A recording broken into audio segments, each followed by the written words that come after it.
keliya kalluumaysi. Waxa kale ay qabtaan waxay tahay inay soo gudbiyaan macluumaadka kalluumaysiga. Macluumaadka kalluumaysiga waxay tahay wax walba oo information ku saabsan kalluumaysiga ay kalluumaysanayaan. Wixii markaas kalluunka new ah ama kalluun oo hore loo kasi jiray oo kale oo mar walba la soo qaban jiray haddii la waayo oo kale inay soo gudbiyaan macluumaadka. Akhbaaraha faahfaahintoodana wax kale maahan waxay tahay every news oo ku saabsan ama ka dhaco gudaha badda noocu doon ha ahaado. Waxayna muhiim u yihiin qorsheynta, maamulka iyo ilaalinta kheyraadka badda.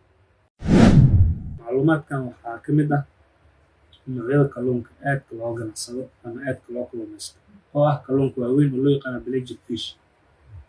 Haddii magacyadooda aad tilmaamnay noqonayaan jeedarka, shiraanka, daambiriga, bamburaha. Sidoo kale lobsterka iyo turtle-ka ama argoosatada iyo qowada. Sidoo kale waxaa soo hoosgalaya kalluunka yaryar oo loo yaqaano ayagana demersal fishes ugu caansan yihiin kalluunka loo yaqaano saafida